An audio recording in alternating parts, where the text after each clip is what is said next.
I'm thinking about this part while inspiring people, like during this first conversation, because this part with connecting, inviting, with talking with people, with even with money conversation, with offer, I'm very comfortable.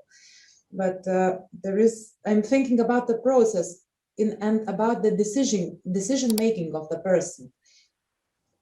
How do you do this when the person you think should decide, because it's to take this responsibility, this accountability, because it's how to say, it's really important decision to make and to do this. So, and now I said before that I'm doing this just for one month, and I'm doing from 6 to 10 conversations every week, and till now I let all the people like go. They say, "Oh, how clear I'm thinking now, and that was so valuable, and I love it. And how much does it pay?" And I say, and they say that I think that's all right for them. And then I let them go, and you think about it. You make your decision. You feel, and I'm not sure if is this right, if I'm doing right, letting them go. Yeah, all coaches in the beginning do that. The coaching, write this down. The coaching begins when you make an offer. Yeah. Your coaching begins when you make an offer, because there's a lot of things that show up for us inside of that offer. What if they say no? What if they go away? What, all of these things, that's where I said, empty the container, just be a stand. We got to help them flesh out what's really there for them, that has them put on the brakes for taking actions in their life that would make a difference. Yes. Their reasons, their fears, their doubts. We gotta get to the truth. But we're afraid to do that sometimes. We're afraid to dig. So where are you holding back in that conversation? I think I'm trying not to feel, I would feel very uncomfortable if I will be pushy, like, here, you see, it's like, it's you holding you back, and here you don't want to do this because it's more convenient for you to not to do this. And I don't want to be pushy, maybe. Yeah, okay, great. So consider that your view, I don't want to be pushy, is actually holding you back. I'm sorry, I didn't hear. There was some technical. So consider your view of like you're being pushy, if you lean in, is what's holding you back. I think that might be the truth, yeah. So let me share this with you. 6 years ago, my husband and I separated. And in that separation, it cost us thousands of dollars. But I was so stuck, so stopped. I did not see anything else as being possible except I need to leave. Now, fast forward 3 years later, I did a lot of personal development, and I saw there was an access for me to recreate my marriage that I couldn't see at the time. My husband and I got back together.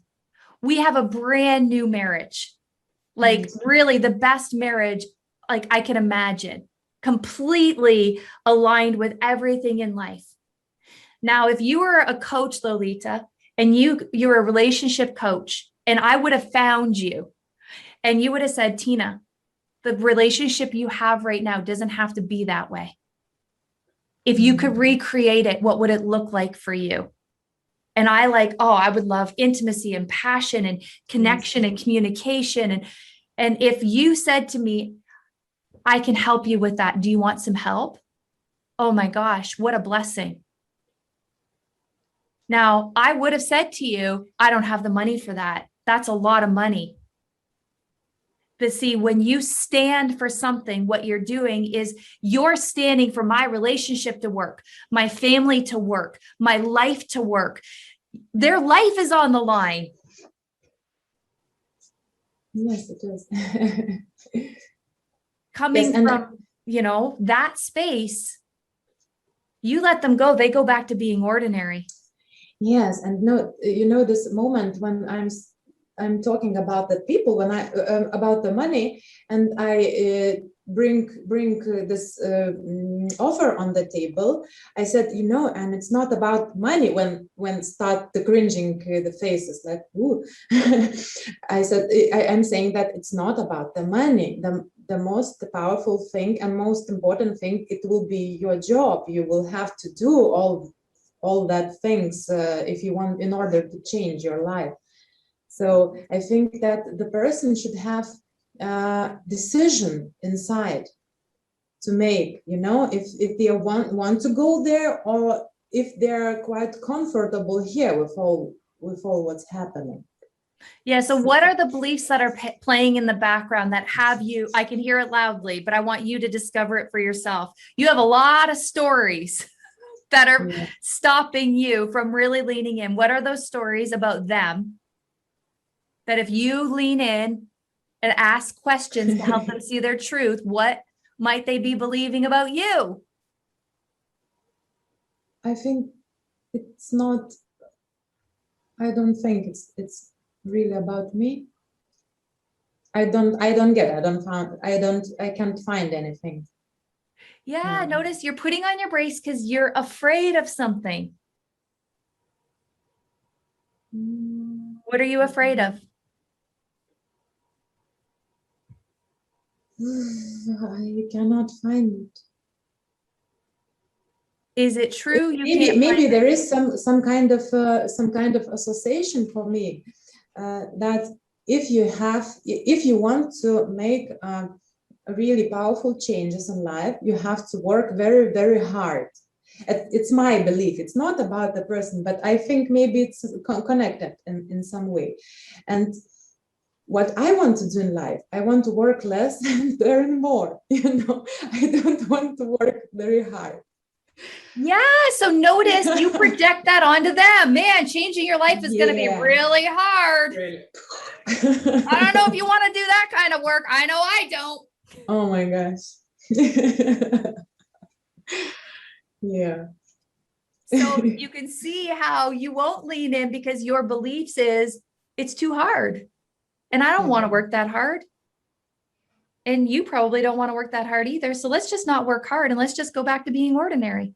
Yeah, probably that's the theme. Yeah, you see the mirror? Now, underneath that, remember how I asked you there's an underlying fear with this new insight. What is the real fear? If you start creating many clients, you have 10 calls a week, which congratulations for that. That means you're on the right track. Yeah. What's your real fear? If all those people became paying clients?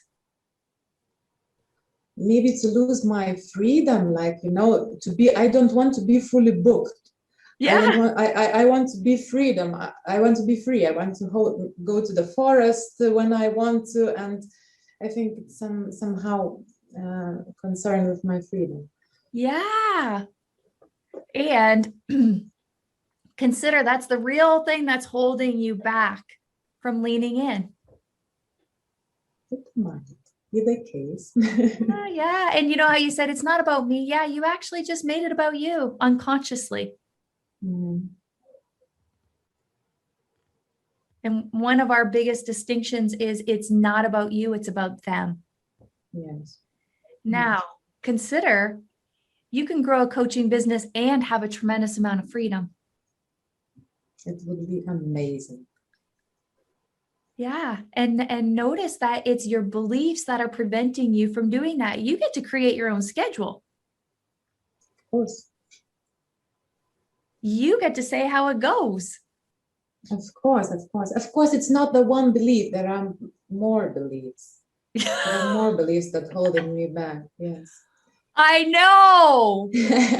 See, this is the thing. It's not the tactics. If it were that easy, we'd all be getting results. Now, are you willing to flush out those beliefs so that you can stand powerfully for another human being? Should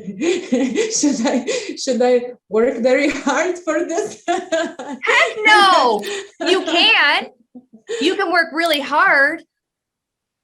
You can keep trying it on your own and having 10 calls a week, and that's still a lot of work. 10 calls a week without creating clients, that's a lot of heavy lifting. Or you can learn exactly how to have that powerful conversation so those 10 calls become 5 high-paying clients. Yeah. You get to choose your hard. Generating 10 calls a week and not having any of them be high-paying clients, that's a lot of hard work. But it's just the beginning. I've started a month ago. Yeah. 1 month ago. So that's very short time period. Yeah. Time period. But what would it be like if you spent the next year exactly the way that it is today? It will not going to happen. No. Yeah. And then you'll be setting yourself up to prove your story. It's really hard. And I have to do a lot of work. Okay. So did you book your call? Yes. Beautiful. I did. You're going to have a breakthrough. Hopefully. You're going to flesh out a whole bunch of those beliefs so that you can be free and clear to be in action without this story that it's really hard.